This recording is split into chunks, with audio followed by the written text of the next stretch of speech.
Mimi naitwa wakili Ferdinand Makore, ni wakili wa Mahakama Kuu, lakini pia nilikuwa nawakilisha chama cha mawakili Tanganyika ambaye alikuwa ni mshtakiwa namba 10 kwenye hii kesi ambayo leo imeamriwa na Mheshimiwa Jaji Awamu Mbagwa. Sisi tuongea kwa kifupi sana. Namba 1, hatujakubaliana na maamuzi ya Mheshimiwa Jaji Mbagwa kwa sababu hoja kubwa aliyoitoa Mheshimiwa Jaji ni kwamba kwa mujibu wa kifungu cha 3 cha sheria ile ya uteuzi wa makamishna, the Commission of Inquiries Act, yeye anadai kwamba kile kifungu hakijasema aina ya jina ambalo president anavyounda ile tume anapaswa kuita. Kwa hiyo rais alikuwa na mamlaka ya wazi kabisa ambayo hayana kikomo kuweka jina lolote ambalo angependa yeye kuita. Lakini mbili anasema kile kifungu pia hakimlazimishi rais yani hakijampa sifa ya wajumbe, yani ni aina gani ya wajumbe ambao anapaswa kuwachagua, na kwamba maoni ya waleta maombi yalikuwa ni maoni yao tu ambayo hayakuwa na msingi wa kisheria, kwamba wao wanasema kwa nini hakuwajumulisha kundi fulani, kwa nini hakujumulisha labda vyama vya kijamii, vyama vya kitaaluma kama chama cha mawakili Tanganyika, vyama vya kidaktari. Yeye anasema kwa sababu sheria yenyewe haijamlazimisha kutafuta sifa, alikuwa na uhuru wa kuleta aina yoyote ya wajumbe. Kwa hiyo kitendo cha Mheshimiwa President kuwateua hawa ambao wanaitwa wastaafu ilikuwa ndani ya kifungu cha 3 cha sheria ya Inquiries Commission Act.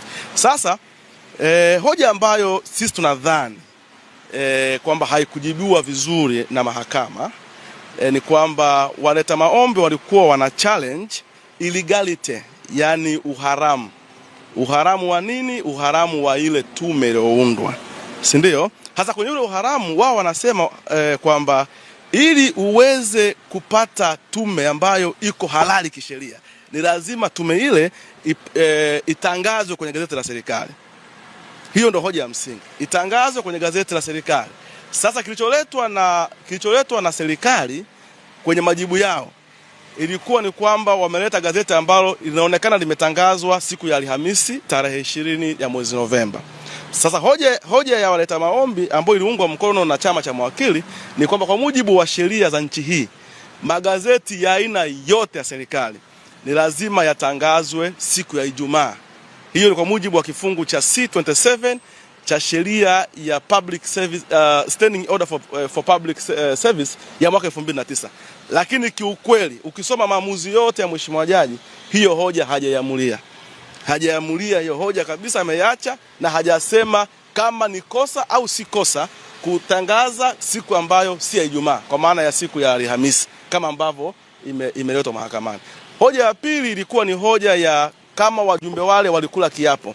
Ukisoma sheria kifungu cha 7 kinalazimisha kwamba ili waanze sasa kufanya majukumu yao ambayo wameteuliwa na mteule wao, ni lazima wajumbe wale kiapo. Sasa ukisoma yale majibu ya serikali, hawakuweza kuambatanisha fomu za viapo, kwa sababu sheria imeshatoa kule kwenye schedule, kwenye majedwali, fomu ambazo wajumbe wakishateuliwa tu wanapaswa kuzijaza kama sehemu ya viapo vyao.